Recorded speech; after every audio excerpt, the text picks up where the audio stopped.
stick around, guys, and let me show you how to make this amazing sandwich. Did I say amazing? Amazing. Did I say amazing? Yes, amazing. Thanks for all your support, guys. It is well appreciated.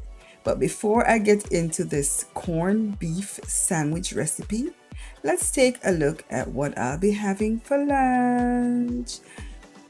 I'm going to be having some tasty beef meatball. Oh my goodness, guys. It was heavenly, boss.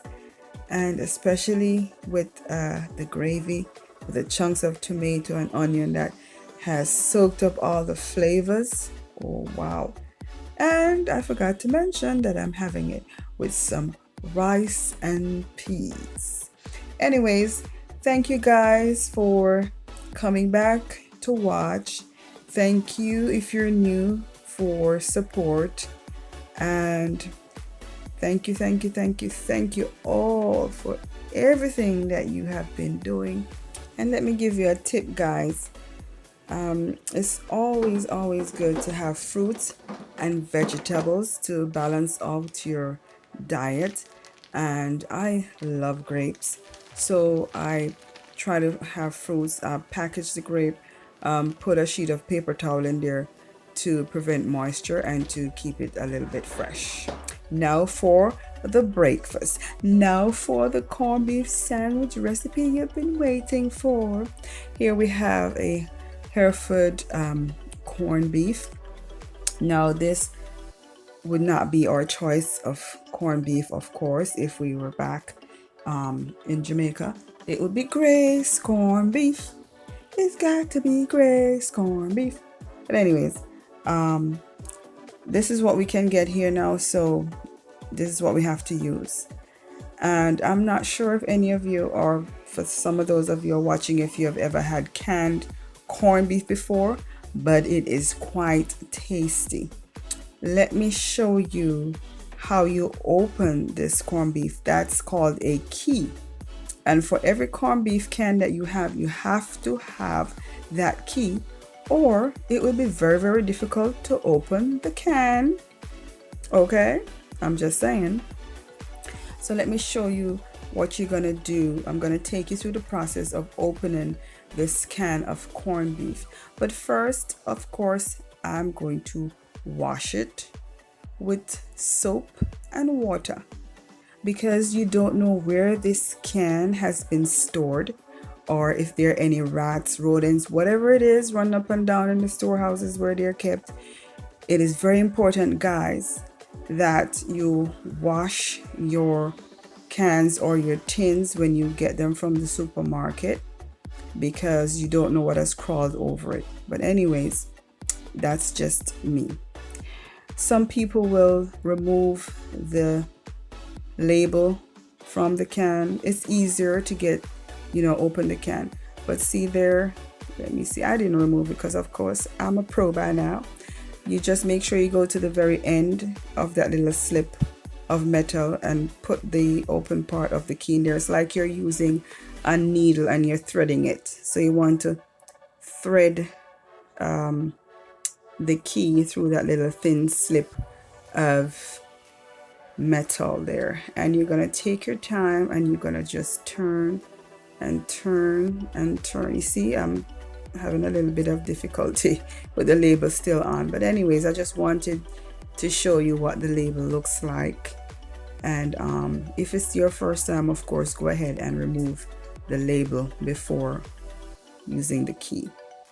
All right, so I'm going to give you a little close-up of there, and how you see, you just keep turning little by little. You turn until you get right back to where you started, and then you're going to pop the top open. Be careful because you might cut yourself. All right, so that is what the canned corned beef looks like. Now I'm going to show you how to get it out of the can.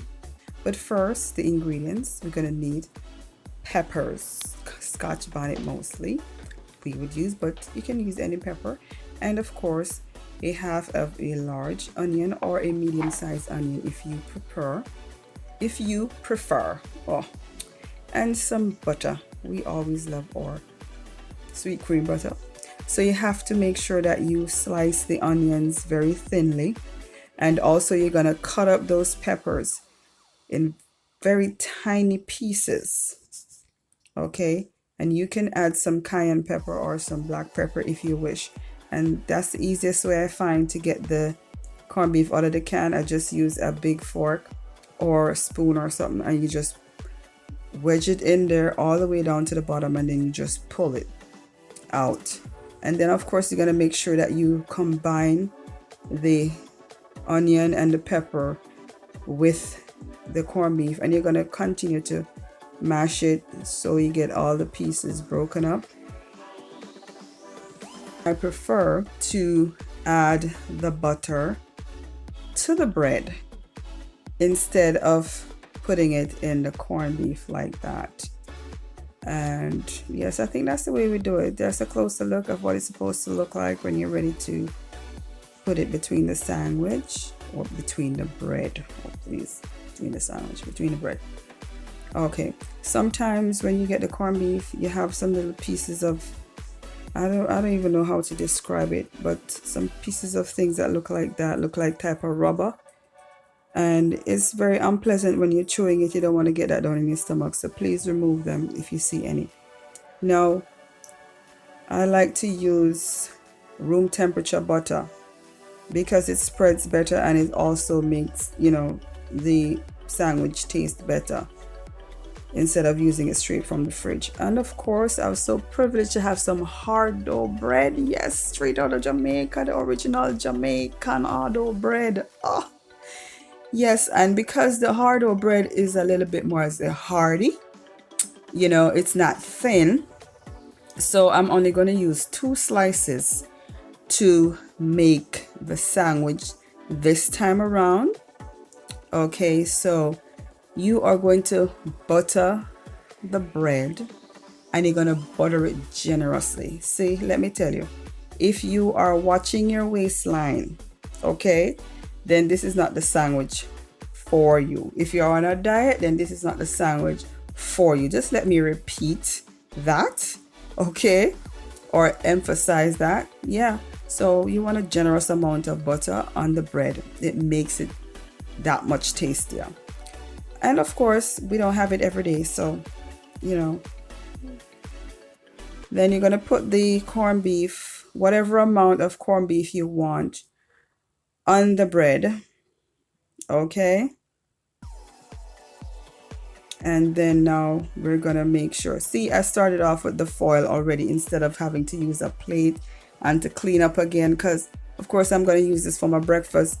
Mostly we use it for lunch. But like I showed you, I had my meatballs already, so I'm going to be using this for my breakfast. So you just cut it into, if you wish to cut it in 2, but you know, I like to cut it in 2. And you can just spread it on top of the foil paper, like I said, to eliminate using another plate that you're going to have to wash. Okay, it's all about saving time. Yeah, give yourself some more time to sleep, to lime, to enjoy life, to do whatever you want to do, you know, make things easier. And then you're going to just go ahead and wrap that delicious corned beef sandwich up. I'm telling you guys, oh my goodness, it is super delicious. And just, you know, those few ingredients, pepper, onion, black pepper if you wish, or cayenne pepper, and I'm telling you, and the butter, oh, it is so tasty. Thank you for watching.